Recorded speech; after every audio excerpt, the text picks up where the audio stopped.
मेरी माँ बहनें भी सुन ले, मेरे भाई भी सुन ले, जो उंगली फिरा कर रमजान में कह रहा है मेरे तो 3 हो गए। हंसने की बात नहीं है ये हक बात बता रहा हूँ। ये जो उंगली फिरा के कह रहा है मेरे तो 3 हो गए, कुरान में हुक्म आया है कि ठहर ठहर के पढ़ो।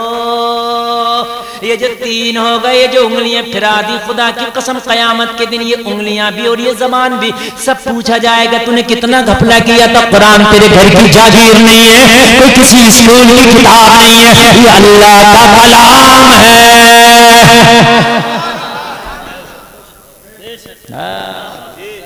बड़ा बड़ा देसी पढ़ाइया पढ़ा है, पता ही नहीं चलता कि क्या पढ़ रहा है। मेरे भाई खुदारा खुदारा पूरा कुरान ना पढ़ो, एक पारा पढ़ो, एक पारा ना पढ़ो, एक रुकू पढ़ो, एक रुकू ना पढ़ो, चंद आयत पढ़ो, मगर सही पढ़ो।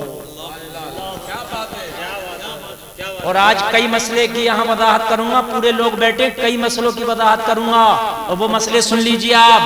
आपको जरूरी नहीं है कि पूरा ही कुरान पढ़ना लाजमी है, ऐसा कहीं नहीं है। कहीं कुरान खानी हो रही है तो जरूरी नहीं है कि पूरा ही कुरान पढ़ लें और फिर बाद में बहुत तेजी तेजी तेजी नहीं। अगर 15 पारे पढ़ लिए गए तो 15 को ही साले सवाब कर दो, यही काफी है। अल्लाह तो अगर कुरान शरीफ का एक पारा भी कबूल कर ले तो बहुत। कुरान खानी करने जाओ तो घर वाले का भी प्रेशर होता नहीं, पूरा होना चाहिए। कहाँ लिखा कि पूरा होना चाहिए? अगर पूरा पढ़ने की इस्तात है, इतने लोग हैं पूरा पढ़ने वाले, पूरा हो जाए, लेकिन लोग कम हैं तो 10 पारे भी पढ़ लें तो बहुत है। उन पर प्रेशर न बनाया जाए, प्रेशर बनाया जाता है। आपने देखा हो कहीं तीजे में कुरान शरीफ हो रहा होता है ना, तो कहते हैं मेरा अच्छा किसी का रह जाए, जैसे कौन पारा पढ़ लिया, पाव रह गया, इधर पंजाब शुरू किया, अब वो जल्दी जल्दी जल्दी जल्दी मारेगा। अरे भाई क्या जरूरत है, कौन पढ़ लिया कौन बंद करके रख दे। कोई जरूरी नहीं है कि पूरा पढ़ेगा, कहां लिखा है कि पूरा पढ़ेगा है? जितना मयसर आए इतना पढ़ लो, बस। 1 रुकू पढ़ लो, 2 रुकू पढ़ लो, 3 पढ़ लो। अच्छा मसला सुन लिया आपने। जरूरी नहीं है कि लिखवाए जाते हैं कि साहब तीजे में 10 कुरान हो गए, 15 हो गए, कैसे हो गए ये पता नहीं है।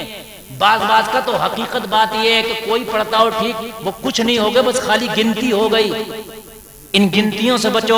मेरी माँ बहनें तो और कुरान को बिगाड़ बिगाड़ के पढ़ती हैं। उनसे कहो कि मेरी बहन तेरा कुरान सही नहीं, तो कहती है हम तो मौलाना के लिए नहीं, मौलाना की तरह नहीं पढ़ सकते, हाफिज की तरह नहीं पढ़ सकते, हमें तो मुल्लानी ने पढ़ाया। तो मुल्लानी का कुरान और नहीं है, मौलाना का कुरान और नहीं है।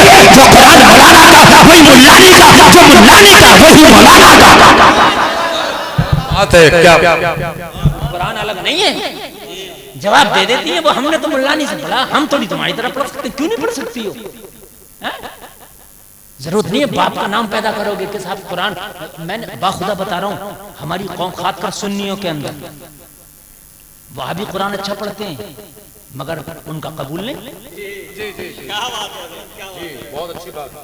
उनका कबूल नहीं, उनका हलक से नीचे नहीं उतर रहा। और ये मेरा फरमान नहीं है, अल्लाह के रसूल का फरमान है, बुखारी की हदीस है। मेरे नबी ने फरमाया कुरान ऐसा पढ़ेंगे कि तुम अपने कुरान को हेच जानोगे। नमाज ऐसी पढ़ेंगे अपनी नमाजों को हेच जानोगे। है कि नहीं है? जुल्खुवैसरा तमीमी ने जो नबी पे उंगली उठाई थी, तो नबी ने ये हदीस फरमाई थी का पहचान कर लो, 7 निशानियां बताई थी। हाँ बुखारी की हदीस है। मैं जो बात कहता हूँ डंडा ठोकी कहता हूँ, ऐसा नहीं कि कह के चला गया कल को कोई आपको टॉर्चर करे। हाँ अल्हम्दुलिल्लाह तकरीबन हिंदुस्तान के 24 से 25 सूबों में इस फकीर की तकरीर हो चुकी है। हाँ। और अल्लाह का फजल है, ये मेरे उस्तादों का करम और सरकार आला हज़रत का करम है। अल्हम्दुलिल्लाह जहां बोलता हूँ डंडे की चोट पर बोलता हूँ। क्या बात है, सुभान अल्लाह। मेरी भी बेंगलोर में तकरीर हो रही, मैंने कह दिया था पूरी दुनिया एक किताब, पूरी दुनिया एक किताब। चाहे वो चांद पे जाने वाले हो, चाहे चांद से आने वाले हो, चाहे मिसाइल बनाने वाले हो, रॉकेट बनाने वाले हो, कंप्यूटर बनाने वाले हो, मोबाइल बनाने वाले हो, चाहे ट्रेन चलाने वाले हो, चाहे दुनिया के खजाने तलाश करने वाले हो, सब मेरे नबी के थूक के बराबर नहीं हो सकता। नारे तकबीर, नारे रिसालत, उलमाए अहले सुन्नत, मसलके आला हज़रत, नारे तकबीर, नारे रिसालत। हम तो बात भी ऐसी कहते उस वक्त जहन में आती है, खुदा की कसम मेरे नबी के थूक के बराबर। बड़े पढ़े पढ़े लिखे थे, बड़े उन्हें बुरी भी लगी ये बात। हमने मैंने तकरीर कर दी और तकरीर करके मैं उतर गया, उन्होंने मुझे पकड़ लिया। बड़े प्रोफेसर, बड़े बड़े काबिल, अब पकड़ के बोले मौलाना जी कैसी बात कर रहे हैं, आप पढ़े लिखे आदमी हैं, ये बताइए आप 1400 साल पुरानी बात है घिसी पिटी लेके बैठ गए, दुनिया कहाँ पहुंच गई, आप मुसलमानों को कहाँ ले जाना चाहते हैं? मैंने कहा मैं मुसलमानों को चांद के पार ले जाना चाहता हूँ। तुम चांद पे ले जाना है? सितारे तोड़कर रुक जाऊं ये मुमकिन नहीं मुझसे, मेरे पाए तलब को आसमां के पार जाना है। मेरे पाए तलब को आसमां के पार जाना है। कहा हजरत आपने एक जुमला बड़ा हार्ड कहा, ये तकलीफ हुई होगी। मैंने कहा तकलीफ के लिए माजरत, लेकिन जो कहा दोहराइए, साबित कर दूं तो ठीक है, नहीं कर दूं तो तौबा करूंगा, माफी मांगूंगा। मुसलमान माफी मांगने से पीछे नहीं हटता, तौबा करने से भी पीछे नहीं हटता। ईमान वाले की ये शान है कि वो तौबा करते रहते हैं। अगर गलती हो जाए तो तौबा कर ले, ईमान वालों की शान है। कहने लगा हजरत आपने कहा पूरी दुनिया मेरे नबी के थूक के बराबर नहीं। मैंने कहा ये तो ये थोड़े समझ में कहा 2-4 लाख में कलवा लो, अमर उजाला में कलवा लो, आज तक पे कलवा लो, एबीपी न्यूज पे कलवा लो। देखे नहीं है हा? जो कहते हैं डंके की चोट पर कहते हैं।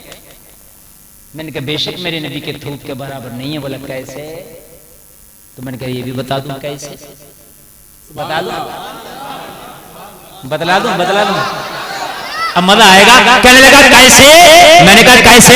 ये बेंगलोर कर्नाटक में। बोले हाँ। मैंने कहा पानी कहाँ से पीते हो? कहने लगा सप्लाई का आता। कर्नाटक में या महाराष्ट्र में कभी आप लोग जाना, दिल्ली में चले जाओ, जैसे अपने हर नल में पानी निकलता है, हर में समरसेबिल, ऐसा नहीं है वहां। कर्नाटक में, महाराष्ट्र में, आंध्रा में सप्लाई का आता, रख लेते हैं, या फिल्टर पिएंगे या वो सप्लाई का पिएंगे। दिल्ली में भी ऐसे होता सप्लाई का। मैंने कहा क्यों, अपने हम तो अपने घर का पीते हैं। हमारे गांव में जाओ, हमारे रामपुर में जाओ, मुरादाबाद में जाओ, हर घर में है क्या नहीं है, 2-2 है, हर जगह टोटी है, कहीं कभी पी लो। तुम क्यों नहीं पीते? कहने लगे मौलाना हर जगह का पहले तो निकलता नहीं, और निकला है तो खा रहा है। क्या है बात सही है कि नहीं मेरी? खा रहा है, नहीं पी सकते, मीठा पानी आता है। तो मैंने कहा दुनिया में तो बड़ी तरक्की कर ली, कुछ इंजीनियर मिल जाओ, कुछ साइंसदान मिल जाओ, मीटिंग करो, कोई ऐसा केमिकल बनाओ, जमीन में डालो, पूरे बेंगलोर का पानी मीठा हो जाए। मौलाना अभी कोई कैसा केमिकल नहीं बना। मैंने कहा नहीं बनाना। बोले बनता तो अभी तक डाल देते। तो मैंने कहा तभी तो कहा मेरे नबी के थूक के बराबर नहीं। मेरे नबी ने खारे कुएं में अपना थूक डाल दिया तो कुएं का पानी मीठा हो गया था। नाराए